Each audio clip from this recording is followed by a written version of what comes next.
Yeah, I should explain that, before being a lecturer at Willem de Kooning Academy, I was at Creating 010. And before that, I was actually a lecturer in literary studies.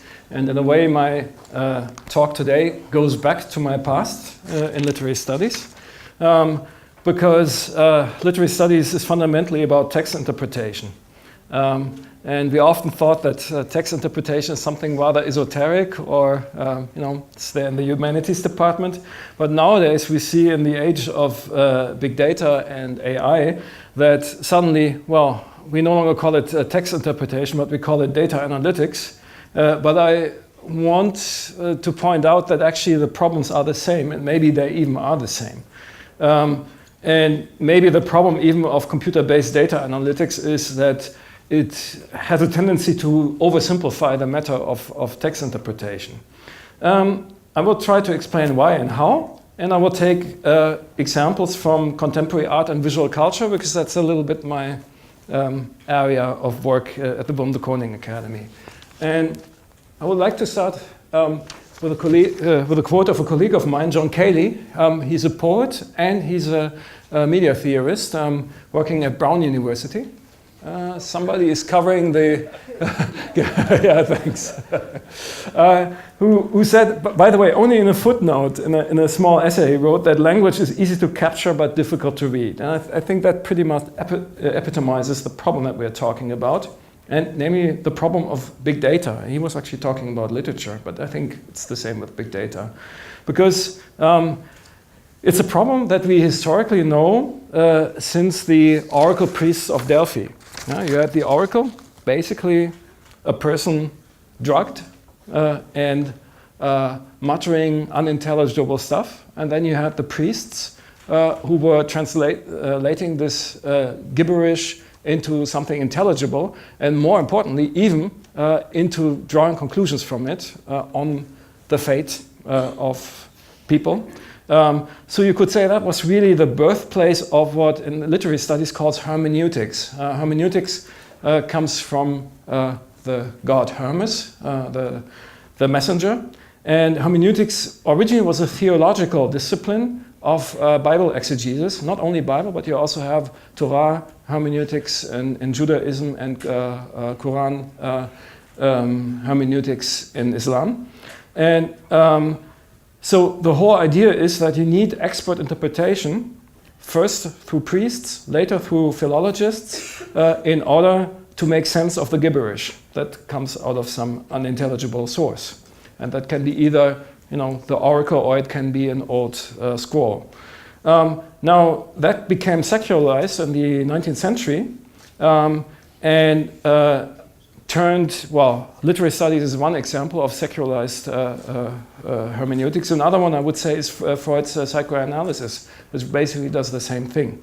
There it also became applied sciences. Now, what are intelligence agencies, investment banks, and internet companies doing today? You could say they're turning this analysis into what we nowadays call analytics, but it is very much also time sensitive. It is about making sense of captured data, but very quickly, preferably in real time. For example, if you're a stock market analyst and you're doing real-time trading. And so it means actually that this whole process from capturing to exegesis needs to be compressed. And you need to jump from the syntax, the symbols that you get, not to semantics, but actually to pragmatics. If you only have 1 second between analyzing stock market data and doing a trade, then there's no much time for actually interpreting it. And I think there lies a problem. Because first of all, in the computer age, it is of course limited to what quantitative or syntactical operations can do by the means of algorithms. And that changes the perspective on the gibberish, on the strange signals that we get. So instead of having a narrative that needs to be explained, we get a data set that needs some statistics. And I quote another colleague of mine, Johanna Drucker, who is a professor of information science at UCLA. And I quote her because I couldn't express this better. She said, the abandonment of interpretation in favor of naive approach to statistical analysis skews the game in favor of a belief that data is intrinsically quantitative, self-evident, value-neutral, and observer-independent. This belief excludes the possibilities of conceiving data as qualitative, codependently constituted. So that sounds a bit abstract, but I will try to make it a little bit more concrete in the rest of the 55 minutes that I still have. I would argue that data is always qualitative, even when its processing is quantitative. And this is why algorithms and analytics can actually discriminate, and discriminate really in the literal sense of, for example, social or racial discrimination. Because, well, they do discriminate in a technical sense. They recognize patterns and they make differentiations. And when you translate these differentiations then into actions, that can have the side effects that were mentioned in the introduction. So let me make it less theoretical and more concrete. And I take an example from the arts. This is how I would explain something like data processing to students at the Willem de Kooning Academy. This is a really early piece of performance art from the Fluxus movement, which was also very active here in the Netherlands. This was performed first in Germany in 1962, the so-called counting songs. And the Fluxus artists, they were like the first generation performance artists, so they actually didn't do exhibitions, but they had events, evenings, which typically took place at concert halls, and people had to pay entrance. And you see that this is the auditorium, here's the stage, and there they are performing.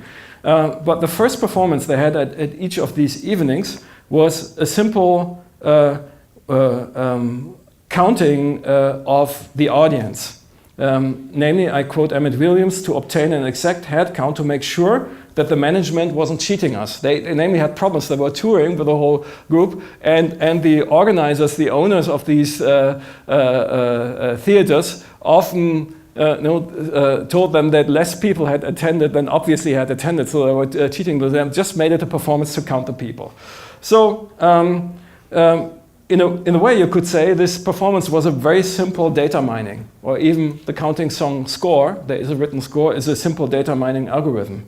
Like other Fluxus pieces, these have been commonly interpreted as participatory artwork, since they cannot exist by themselves, but they're structurally dependent on an audience. But I think we see everything at work that we nowadays have at work in the computer age, because they establish and reinforce the divides between the artist-composer, or you could say the programmer, then the performers who execute the score as the kind of hardware, and the audience upon which the score is being performed. You could translate that, of course, one-to-one into a web application, for example. And so it's selling, these participatory performances are selling the same illusion of participation and interaction with which interactive systems from computer games to social networking platforms are being sold today, with the same problems. So I take a more popular example. It's this one here. I'm not sure. Does anyone know this TV show, Numbers? Yeah, a few people, two people. Okay, I need to explain what it is. This was a mainstream television series broadcasted from 2005 to 2010 by CBS in America, but also internationally, produced by Tony and Ridley Scott. The plots were all around modern mathematics being applied to solve crimes. And the main characters of the show were an FBI agent and his brother. The brother was a professor of applied mathematics who becomes drawn towards police work through his tireless invention of algorithms, namely algorithms that predict behavioral patterns of crime suspects and the probability of future crime scenes. So when this show aired in 2005, the term big data didn't exist yet, but the whole show is about big data. And I will also point out why the show was not just, let's say, smoke and mirrors, but because there was actually more substance to it than you would normally expect from such a TV crime show. But before I do this, there were historical precursors to this. Algorithmic law enforcement and the use of computers for solving crimes was nothing new. It was used in so-called dragnet searches before. A famous case is that of West Germany in the 1970s. In the police actions against the extreme left Baader-Meinhof terrorist groups, where the federal criminal police director Horst Herold ran whole population databases through mainframe computers in order to narrow down the list of terrorist suspects. So basically, all the data that was available, let's say, for example, which kind of age or gender or region did the suspects belong to, were then ran on the population database, and so that the number of suspects was progressively narrowed down. It was actually a successful strategy. They were able to do the arrest based on those dragnet searches. And back in that time, in 1979, there was a punk band from Hamburg, and I play this song. I cut it down a little bit, and it's called Computer State.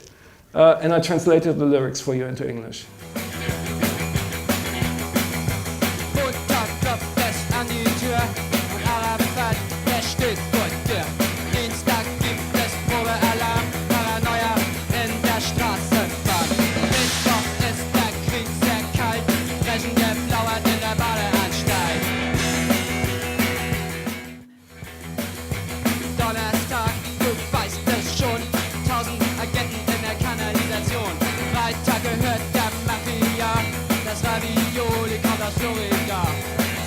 You get the idea?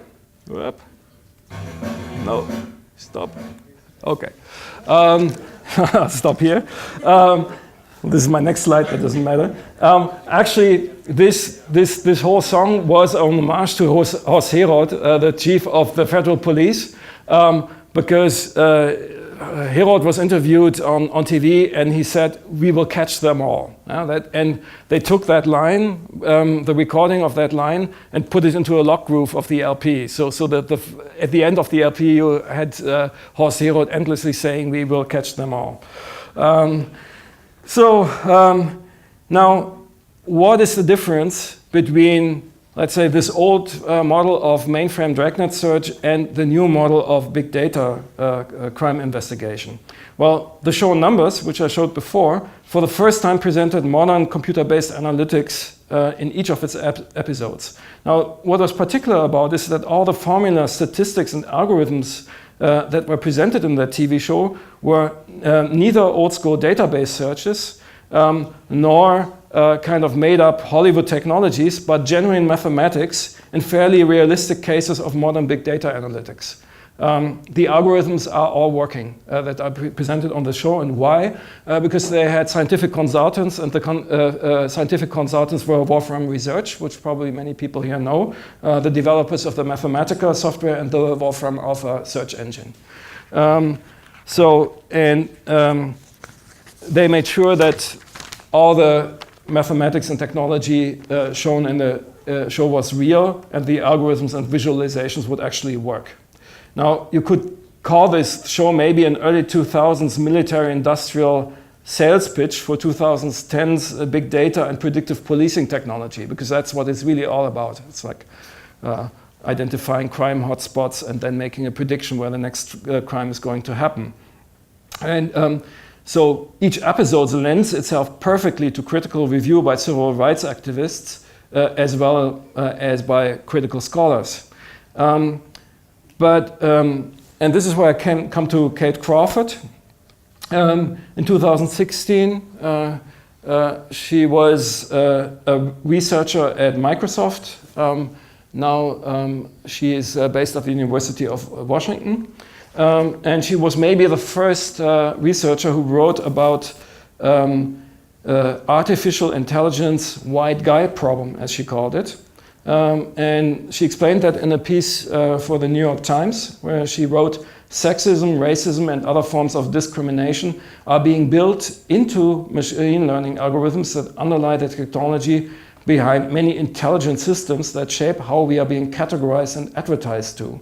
And she names the examples, for example, and I think they're well known, of the Google photo app that identified black people as monkeys, or Nikon's camera software that identified Asian people as blinking. Crawford also mentions the case of predictive policing based on big data, where she says that software analysis of large sets of historical crime data are used to forecast where crime hotspots are most likely to emerge, thus perpetuating an already vicious cycle with more surveillance in traditionally poorer, non-white neighborhoods, while wealthy, whiter neighborhoods are scrutinized even less. So in the show numbers, when exactly this technology of the crime hotspot mapping and predictive policing was shown as a kind of clean room lab science converging with police work, the reality of the technology was not quite as spotless. So already in 2016, the American nonprofit investigative journalism platform ProPublica made an investigation into bias, particular racial bias of predictive policing systems. And they were surveying the algorithmically computed so-called risk scores of more than 7,000 people arrested in Florida between 2013 and 14. And they concluded that the score proved remarkably unreliable in forecasting violent crime. Only 20% of the people predicted to commit violent crimes actually went on to do so. But the algorithm was particularly likely to falsely flag black defendants as future criminals, wrongly labeling them this way at almost twice the rate as white defendants. White defendants were mislabeled as low risk more often than black defendants, vice versa. So on top of that, the algorithm used to compute this risk score was not developed by some public institution, not by a university, not by the police or government agency. It wasn't even published, but it was developed and kept as a trade secret by the private company Northpoint, which is a subsidiary of the Canadian Volaris Group, which also runs private prisons, among others, and whose stated missions is to improve correctional decision-making at the level of individual offender case decisions and at the level of system-wide policy planning and program evaluation. I quote from their website. So in practice, predictive policing programs extend to a principle of tightly policing neighborhoods identified through analytics as crime hotspot. And we have these programs that are running in Rotterdam as well, by the way. This American Civil Liberties Union, ACLU, a very well-known civil rights organization, called this a principle of guilt by association. I quote his paper, "Because you live in a certain neighborhood or hang out with certain people, we are now going to be suspicious of you and treat you differently, not because you have committed a crime or because we have information that allows to arrest you, but because our predictive tool shows you might commit a crime at some point in the future." Now, that brings me to let's say, historically older discussion. Well, first of all, the discussion of problematic use of IT in law enforcement is nothing new. This book here, and I show the German translation because that's what I read when I was a teenager in 1982. The original is called The Network Revolution by Jacques Vallée, who was a software developer, an early software developer in Silicon Valley. This book, this is pretty much what introduced me to the whole topic that I'm talking about now. So this is at the beginning of my own kind of biography and these things. And this book starts with an account of something that Vallée had encountered himself. Namely, a friend of him was shot in a police investigation because he was riding in a car that he had bought from a used car dealer, and that car was previously stolen, and the police had forgotten to remove it from the stolen car database. And there were two policemen in southern France who were not dressed in uniform. They saw the car, identified it as stolen from the computer, and tried to stop the car. He thought that they were criminals trying to stop him, and so he was shot. So this is an early example of how it doesn't actually matter what the technology is, how complex your algorithms are, but rather the trust in the systems or the uncritical use of those systems that have these ramifications.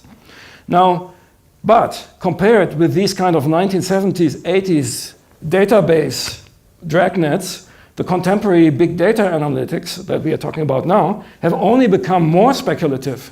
Yeah? You would actually assume it's the other way around, that maybe the technology got more sophisticated and more precise, but it's the other way around. It has become more speculative. Why? Because the focus is no longer on drawing conclusions for the present from the past, but on guessing the future, on predicting the future. And since they no longer target people based on the fact of their data matches, their data and its matches to other database records, but on more speculative statistical probabilities of environmental factors and behavioral patterns. A really good example for that are the so-called signature attacks in the wars in Iraq and Afghanistan, but I won't go into details here. So all these examples, I think, confirm John Cayley's initial observation that language is easy to capture but difficult to read. And just translate it to data. Data is easy to capture but difficult to read. So that each operation and analytics involves shortcuts from capturing to execution, from syntax to pragmatics. And that critical interpretation often is left out and becomes the kind of collateral damage. Now, this brings me back to something that I learned actually when I studied literary studies, namely the so-called positivism dispute in 1960s continental social sciences. And I think those of you who studied sociology are probably familiar with it. It's two main adversaries, or adversaries were the Frankfurt School, with its orientation towards hermeneutic humanities, and Karl Popper, who argued in favor of a common methodological orientation of social and natural sciences towards problem solving. Yeah? So basically what happened is that the Frankfurt School accused Popper of positivism. But Popper still distanced his position from, let's say, pure quantitative science by insisting that, quote, insights neither begins with perceptions or observations, nor with collection of data or facts, but it departs from problems. So in this light, the positivism dispute was not even a positivism dispute, but if we see what is happening today with the shift from interpretation towards analytics and from problems, as Popper called them, towards data, we have a much more radical positivism than one of either of these two parties ever could have imagined. If I'm not mistaken, I should have a quote by Habermas here. Yes, I do. Going back into this dispute, in 1963, Jürgen Habermas wrote that the analytical empirical modes of procedure tolerate only one type of experience, which they themselves define. Only the controlled observation of physical behavior, which is set up in an isolated field under reproducible conditions, by subjects interchangeable at will, seems to permit intersubjectively valid judgments of perception. Now, from this perspective, the issues that Kate Crawford and others observed in big data and artificial intelligence analytics are not limited to biases and skewed parameters within empirical controlled observation, but rather the bias lies in the whole setup. Yeah? So that goes much farther than what Habermas is criticizing here. So it means that interpretation hence constitutes the setup, while at the same time being disclaimed by the analysts. Yeah? So we live in the age of computer analytics in the strange paradox that at the same time interpretation is no longer acknowledged, but basically all these kind of setups, all these assumptions, these heuristical and speculative models involve massive amount of interpretation that are unacknowledged. So to come back to my original topic, hermeneutics is thus always at work in analytics, but it's practically never acknowledged as being there at all. So, and biases and discrimination are only the extreme cases that make this visible. You could say interpretation becomes a kind of bug, a perceived system failure, rather than a feature or a virtue. So you could say analytics and hermeneutics relate to each other like the visible front end and the invisible back door in a piece of software. Exactly the kind of backdoors that remote attackers can exploit in order to gain control over a system. So historically, there may never have been as much interpretation going on as there is now in the age of analytics, but this paradoxically coincides with a blindness for the subjective viewpoints involved. And now you might ask yourself, yeah, what does this have to do with the crapularity? My source for this term is a document collectively authored by futurologists in 2013 that proposes a number of dystopian alternatives to this singularity. It's a little bit hard to find. It used to be a collectively authored Google document, but you still can't find it through the Wayback Machine and on a few archival sites. What we see currently is that the question of AI and its implementation is not one where there's being asked whether its conclusions or interpretations or analysis is correct or not, but its deployment is rather a question of is it economic or is it possible to deploy it at all, and then it gets deployed. So that brings us to the words of the most popular evangelist of artificial intelligence, Ray Kurzweil, who says that the singularity is near. But I would argue that the singularity is indeed near, but not because machines or algorithms are becoming more intelligent or just smarter, which is not the same thing, but that we can see just the pure power of the practice through the fact that these systems are being used and are being deployed. And there's a historical precursor to that, namely the concept of the free market. You could argue that the concept of the free market is a historical precursor to the singularity. Why? Because according to Adam Smith's theory of the invisible hand, the greed of individual economic actions does not matter when they neutralize each other and thus together amount to an intelligent system. So with Adam Smith, it's highly interesting, and Adam Smith is also one of the precursors of modern liberal thought, including Popper's, is that a system becomes intelligent not, let's say, through the intelligence of its single actors, but actually through the kind of systemic interdependencies or the interactions that happen in this system and to which kind of dynamics they amount. So in this sense, the singularity has been around since the 18th century, at least in certain areas of our society, such as the economy. But I would argue that the contemporary version of the singularity that involves artificial intelligence computing will, in the end, require society to dumb itself down. Why? I think that machine utopias and dystopias will simply not be feasible otherwise, because the difficulties of making sense of information that is easy to capture but difficult to read will always remain. We will not solve this issue. The countermeasure could be that culture and society simply make themselves perfectly computer readable. And why not? So for example, when we have the famous case of this, this is one of the alternative singularities proposed in this collective document, the don't drive evil eularity. The crash of a Google-controlled robot car drives the Standard & Poor index to a lower credit rating of the USA, sending car loan rates and insurance premiums through the roof.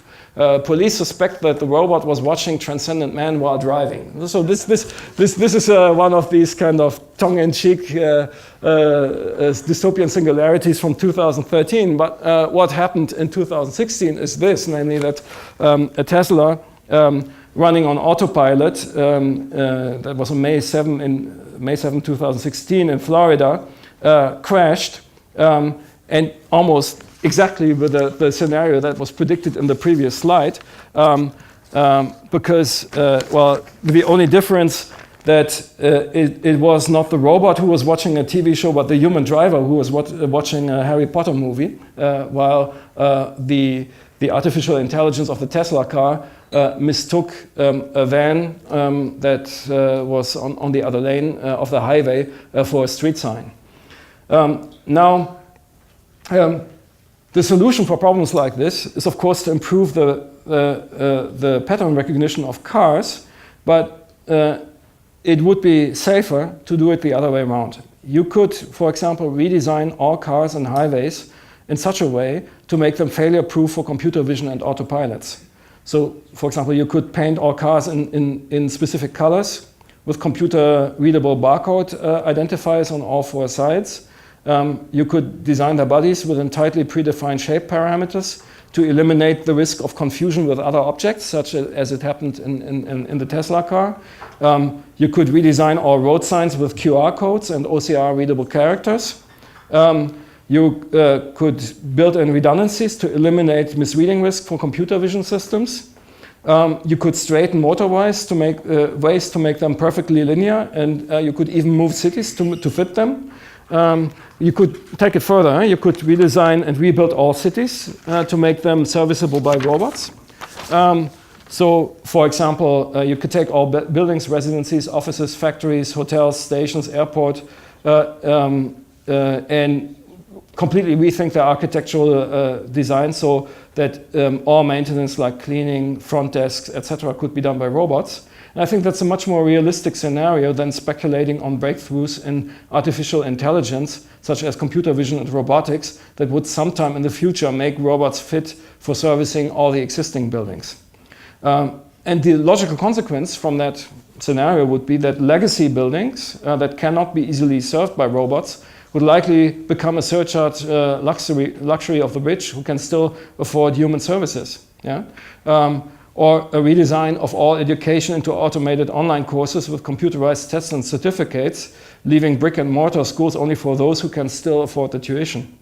And the sharing economies that are now provided by companies such as Uber and Airbnb could be scaled up to make them all pervasive, allowing one to rent out all one's belongings, even for the shortest periods of non-use, as well as potential labor services, and not so much as a means of generating surplus income, but rather as an austerity measure, namely when you really need to do this in order to make ends meet. And I mean, I don't want to be too pessimistic, but I think if we have another financial crash like 10 years ago, we could be surprised how fast this could be happening.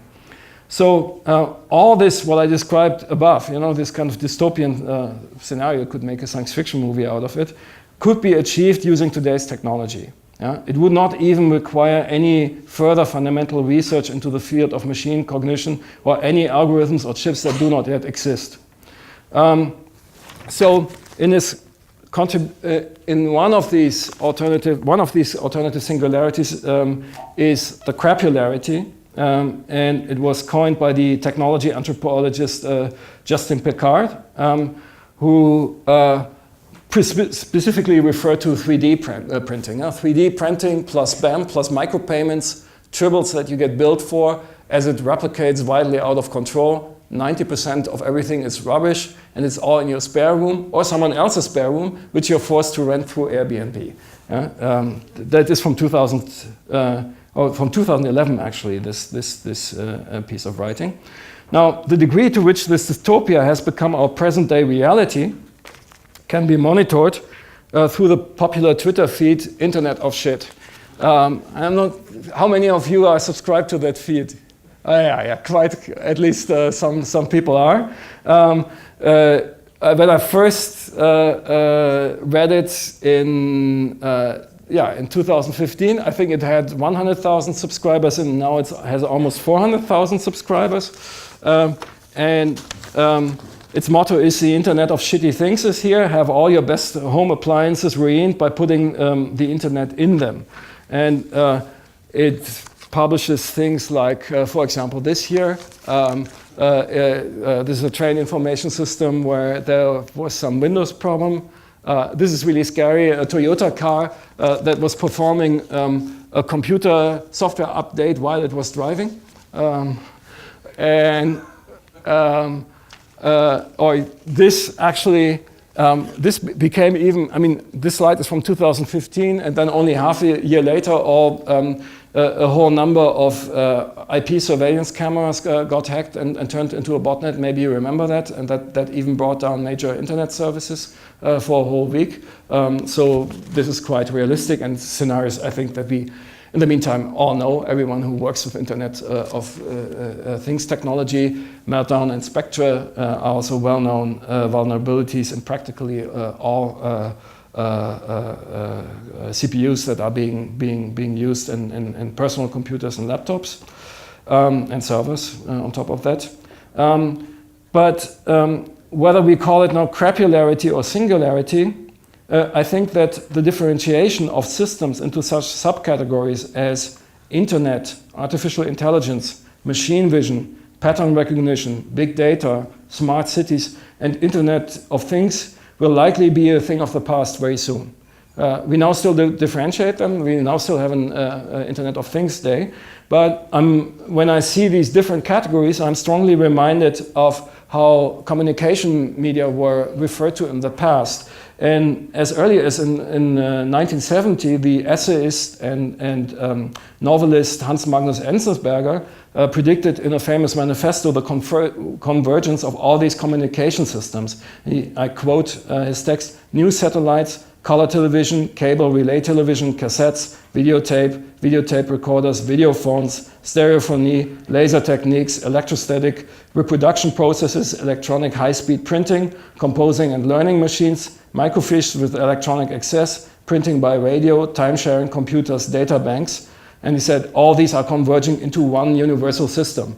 That sounded utopian back then, but nowadays for us it's completely banal. This is what happened with computing and the internet. And I think the same can be said about these technologies like artificial intelligence, Internet of Things, etc., etc. So we will have a future convergence of analytics systems. Maybe that's a way of calling them. And then this is how hermeneutics and crapularity come together, why this problem will persist. Now, if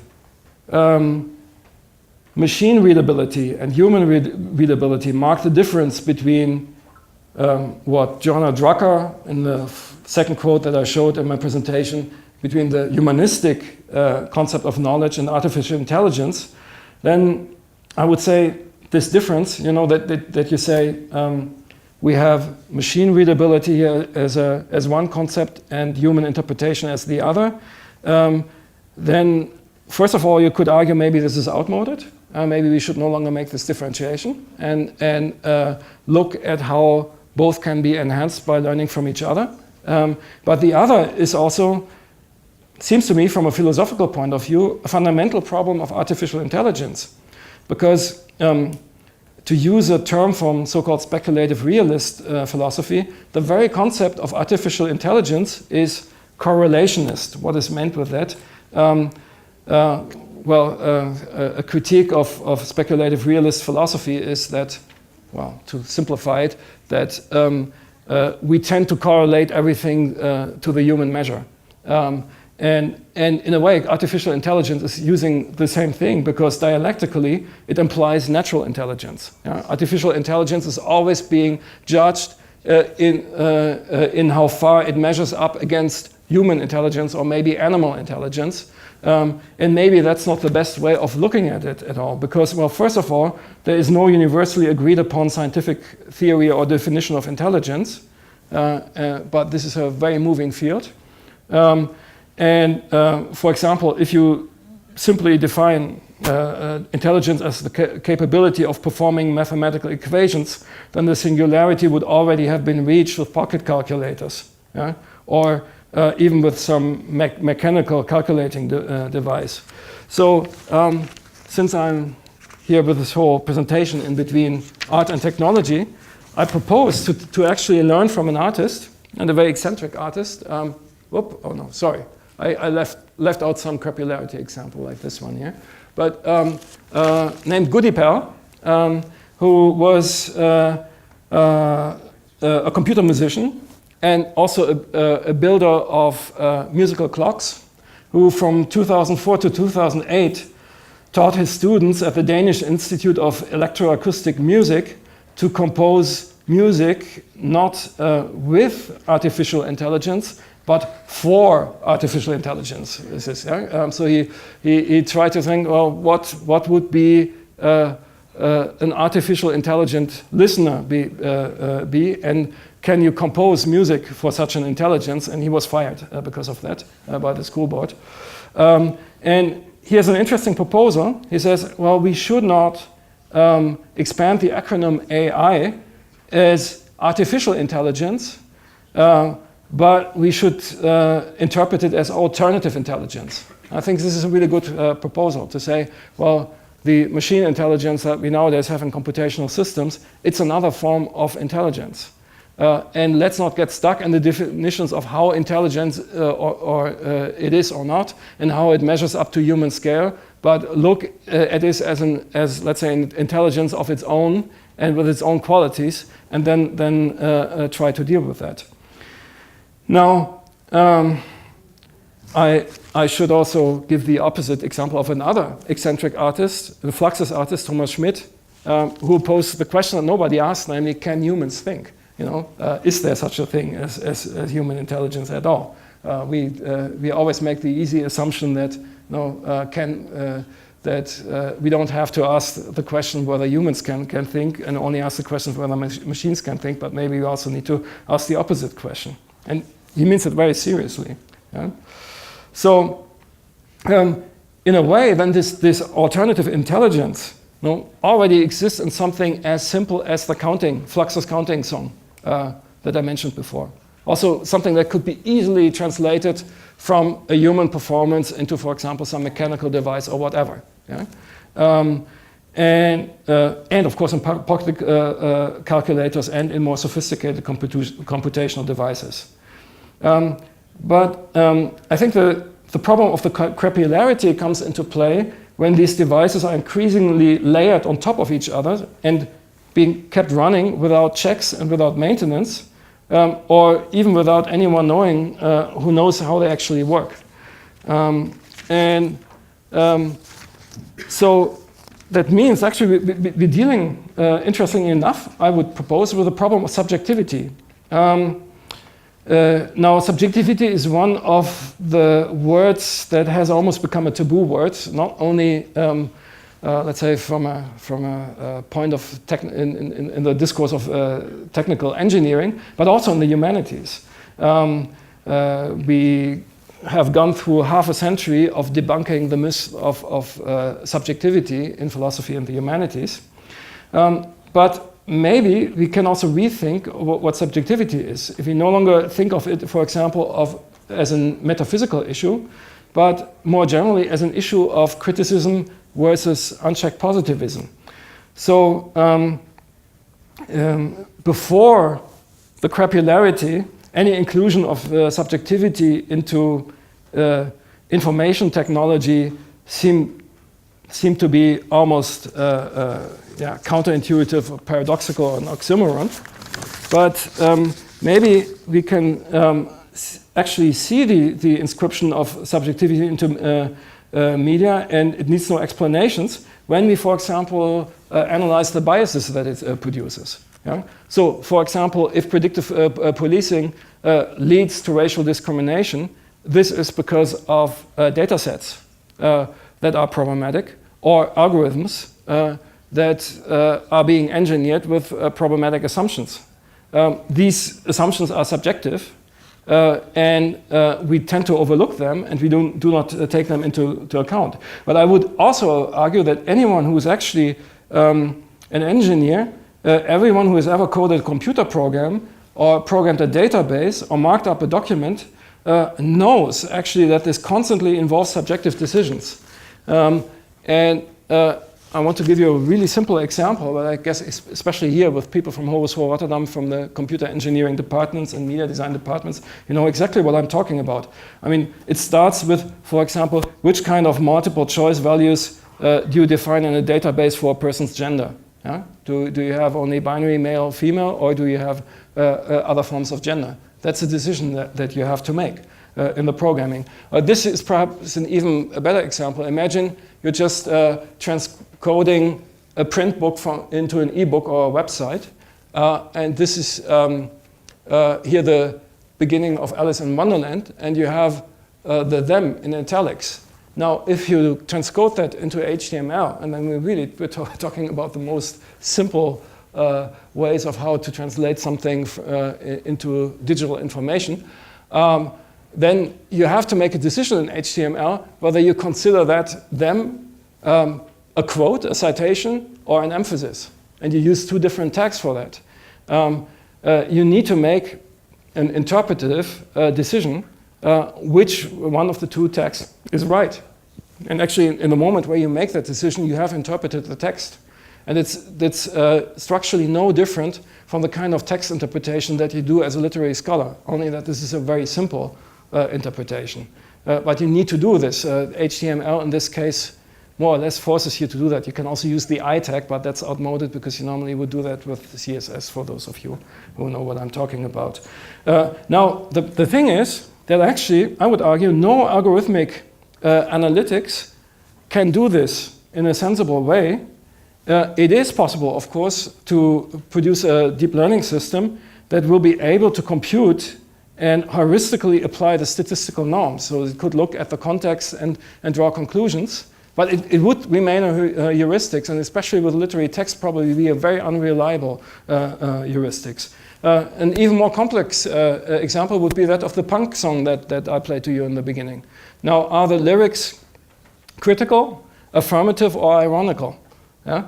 There are AI algorithms being developed for detecting irony, but they all take clues from context. They, for example, look at social media communication around a particular cultural product in order to then draw a conclusion of whether something is meant ironically or not. But all these are basic problems of interpretation. I mean, irony is even, I go back into my past as a literary scholar, is one of the four master tropes of literary rhetoric, metaphor, metonymy, see, I forgot the third one, this is really bad, irony, and the fourth will come later perhaps, but not now. But there's also an upside to this. I think that programmed systems help to define more precisely what exactly differentiates semantics from syntax and interpretation from formal analysis. Figures of speech, for example, now can be understood very clearly as being subject to interpretation that is difficult or impossible to formalize. So that means if you kind of reintroduce the notion of subjectivity, then not in the kind of romanticist sense or in a metaphysical sense, not subjectivity as being antithetical to systems, discourses, or apparatuses. So I think that, you know, if we accept this paradigm of the crapullarity as, let's say, the difference between the ideal and the reality of the so-called singularity, then we can say this difference is constituted by kind of failures that have subjective origins. But then vice versa, we can also say that, sorry, I lost my train a little bit. We can say that subjectivity is being de-romanticized because it actually has a function or can be precisely described as a particular agency within systems. So it can be defined, subjectivity, as agency or decisions that make up these decisions, discourses and apparatuses, in other words, the politics. Yeah? And that's what we're confronted with. We are confronted with the politics of the designs of systems, such as predictive policing, but that's only one of many examples of politics of system design. Now, and now I come to the end of my presentation, and I'm still doing fine in time. Now, my conclusion is a little bit speculative, so bear with me and forgive me for that in advance. I would argue that when you conceal this politics of the system design, then populism is a predictable counter-reaction. And maybe that's what we are currently experiencing. Because populism could be literally defined or read as the will to power against the system. Yeah? Not only a specific system, but the concept of a system as such. The whole idea that we are ruled by systems that we cannot control. And that can be the EU, or it can be an artificial intelligence. It doesn't matter. I would very much interpret any form of populism, right-wing populism, left-wing populism at the moment, as something that goes up against the idea of system rule that can no longer be controlled. And in an attempt to regain agency of people against these systems, yeah, to literally put out the demos, the body of the people, against systems, against crapularities. And on occupied squares or fascist campaign rallies, I would say it's the same form of agency. It's also interesting that these agencies are resorting to this kind of forms, decisively, almost atavistic forms of assembly in order to make statements against complex systems. So now I would say the tragedy or the farce of this confrontation, the assembly on the occupied squares versus the financial system or the EU or whatever, is how it often ends up as one form of populism against another, or I would even say one form of totalitarianism or even fascism against another. So, for example, populist fascism against big data fascism, or populist totalitarianism against big data totalitarianism, because the algorithm that stigmatizes people of color with a higher crime risk and a lower credit score differs from a white supremacist street rally only in its symbolic form, but not really in its semantics and pragmatics. They're both political means to the same end. And both, even on top of that, can be based on the same crapularity analytics, since today's populist street rallies are very often the outcome of algorithms that bring like-minded people together in online social media echo chambers. This is how I want to conclude. I want to make a strong proposal for subjectivity as being hard-coded and inevitable in any form of analytics, in any form of these systems that are converging, whether we call them artificial intelligence, Internet of Things, smart cities, etc., and that this problem won't go away through system optimization. So thanks, and I'm open for discussion.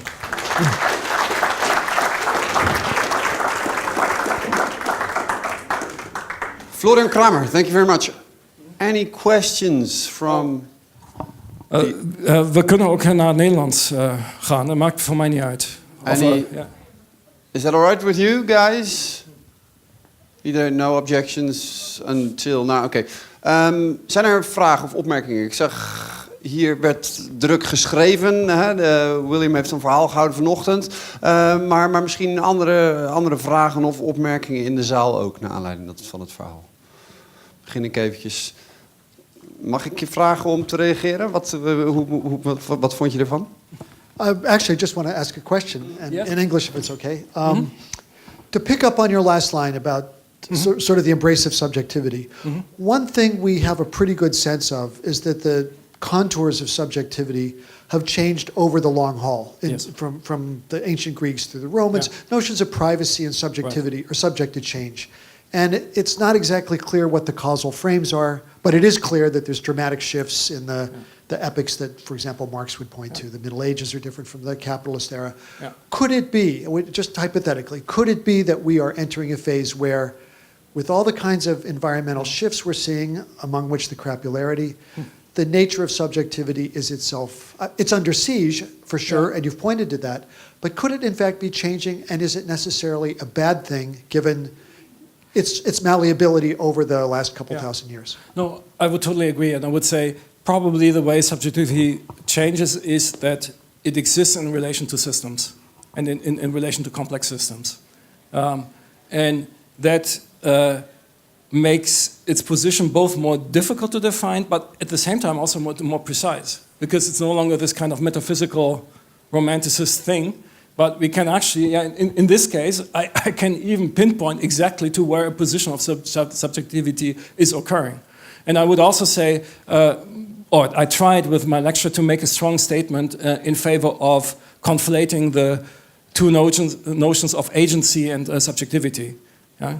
And I think one of, let's say one of the tenets or the kind of standard assumptions of hardcore cybernetics was we can basically factor out human agency in a highly complex system.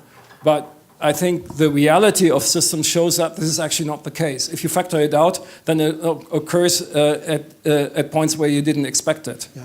Yeah? But did I mishear you to, in a certain sense, embrace that the status quo of subjectivity/agency and try to project that into, keep it going into the future? Yeah, absolutely. That's your absolutely. argument. Yeah. In that sense, but you've just now said it is related to system, and the system is what's changing. Yeah, but yes, I'm not sure whether the system is changing.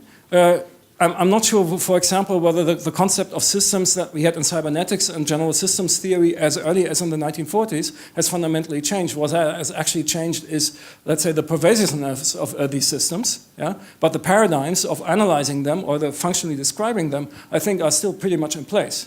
Yeah? It's not even with AI. AI can, the current AI systems that we have can still be perfectly be described with Alan Turing, Shannon, Norbert Wiener, etc. So in that sense, but let's say the performativity or the real life intrusion of these systems changes, of course, the whole game and changes then also the position of the subject. Yeah. Ik heb ook wel een vraag even over populisme. Hè. Stipt je even aan. Ik ben niet helemaal helder of je nou een soort van blij bent met vormen van populisme die opkomen. Is het een soort van, geeft dat gestalte eigenlijk aan de weerzin of de angst van het brede publiek die we voorheen niet merkten? Dus ben je optimistisch over het feit dat Forum voor Democratie een van de grote winnaars was bij de Provinciale Statenverkiezingen bijvoorbeeld? Ja, iedereen die me kent weet dat ik daar precies op de andere kant sta. Nou, ik denk... laat het maar zo zeggen. Het geeft wel aan dat mensen bezorgd zijn.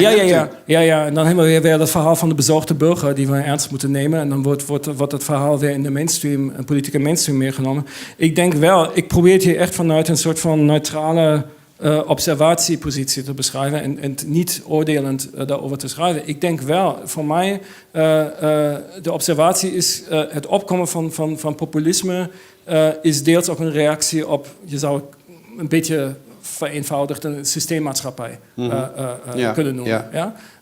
En ik denk dat een kritiek op systemen als onbeheersbare systemen, dat die wel op orde is en dat je die niet mag wegduwen. Nou, Brexit is een mooi voorbeeld daarvoor.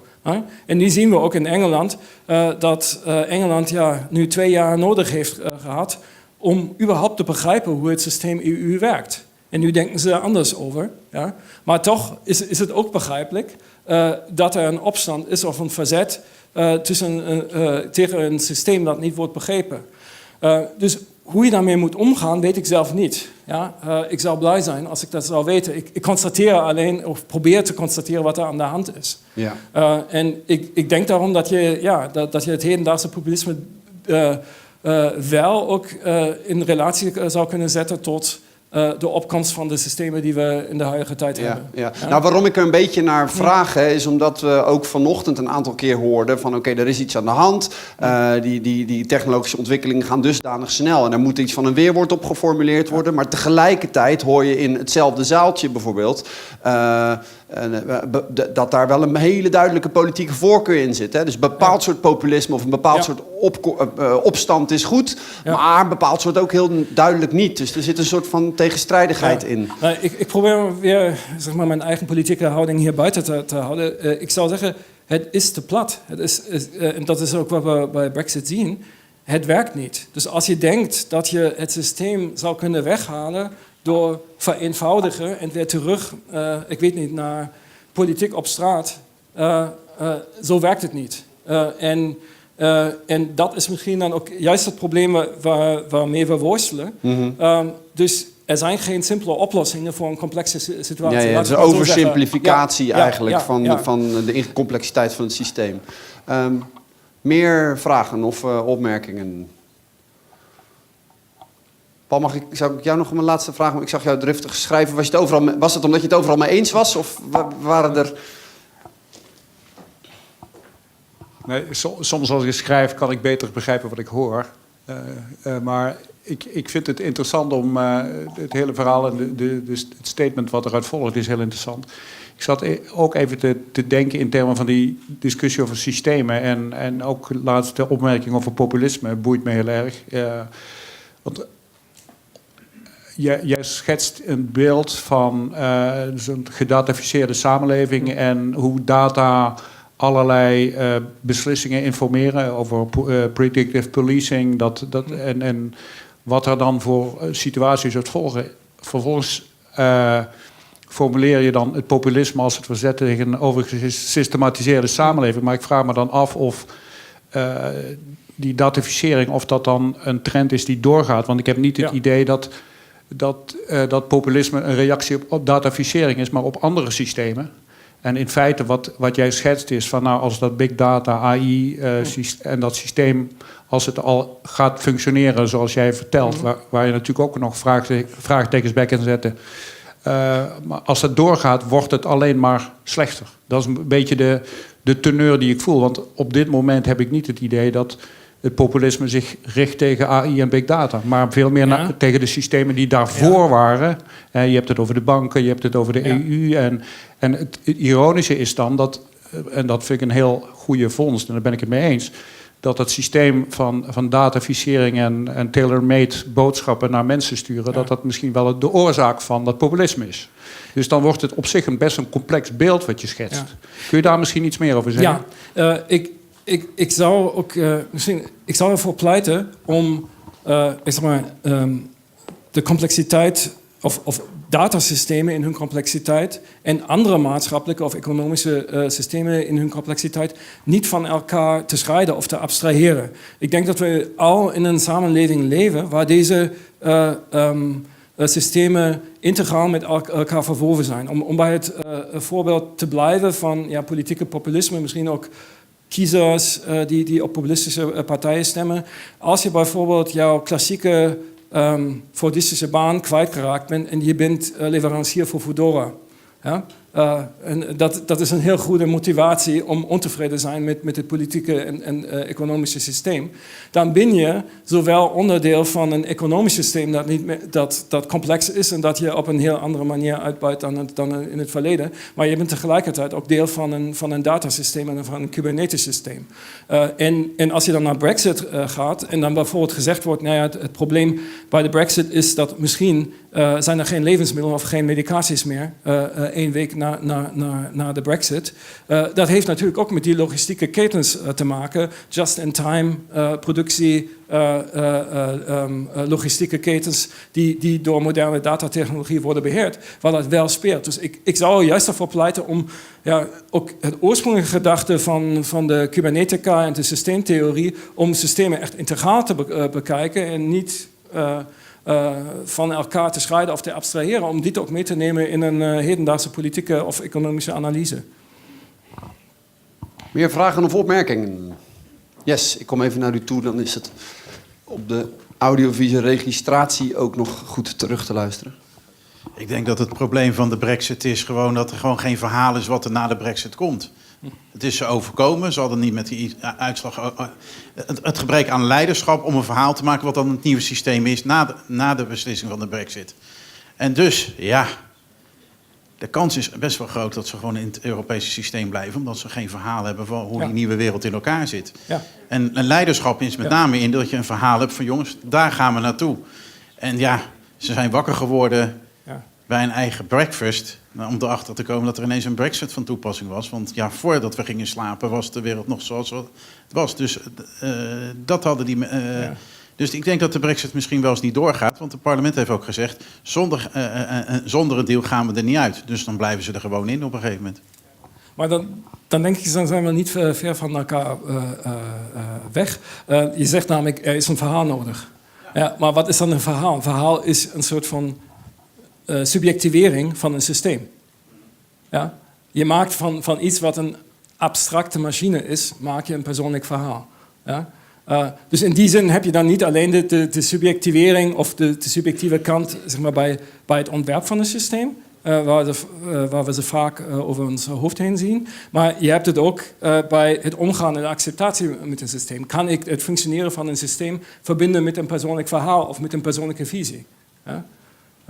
En ik denk dat dit inderdaad belangrijk is. En dat is dan ook de vraag van een constructief omgaan met systemen. Ja, wat is het verhaal van een sharing-economie? Ja, het is niet alleen de Brexit. Het is ook, hoe gaan we daarmee om?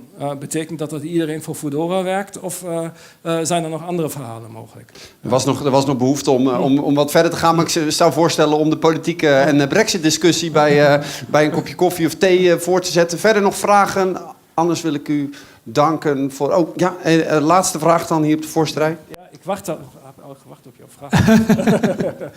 Ja, wat ik me zat af te vragen, zeker in de laatste opmerking, je maakt een verschil tussen het systeem, de onderling verbonden of de convergent apparaten die allerlei dingen met elkaar doen, en vertaalt dat dan naar het feit dat we een persoonlijk verhaal moeten hebben.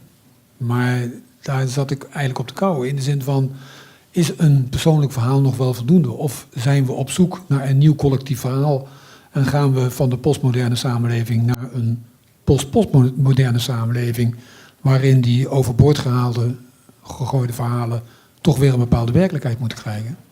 Ja, ik denk, je geeft het antwoord. Ja. Oké. En dat, sorry, ik begrijp misschien niet helemaal goed. Postmoderne samenleving, toch behoefte aan een soort groot collectieve culturele identiteit. Dat lijkt me een beetje romantisch. Dat lijkt me een beetje romantisch. Nou, ik denk dat het een combinatie is van system literacy. Daar ben ik echt ouderwets. Ik denk, daarom staan we ook hier. Daarom doen we zoiets als dit hier. Om systemen te kunnen begrijpen. Ook onze eigen beperktheid van de agency te kunnen begrijpen. Dus ik pleit niet voor een soort van romantisch concept van agency. Maar dat is gerelateerd aan wat de krachten van complexe systemen zijn. Maar zeker, wat ontbreekt is een maatschappelijke discussie daarover. Ja? Dat ontbreekt. Dus we zien ook dat bijvoorbeeld de politiek alleen nog reageert en niet meer ageert. Ja? En daar zie ik ook wel een verschil met een politiek van nog bijvoorbeeld na de oorlog. En ik denk dat deze verhalen wel nodig zijn. Dat zeg ik als burger en politiek mens. Dus je hebt zoiets nodig als een social contract. En die social contracts die bestaan ook bij, zeg maar, goed beheerde systemen. Ja? Bijvoorbeeld de open source cultuur is gebaseerd op een social contract. Dat is de open source definition of de free GNU free software definition. Ja? Deze soort van en daar is ook permanent discussie over als je in die cultuur zit. Maar we zitten nog in een cultuur en een politiek en een economie die deze discussies onvoldoende voert.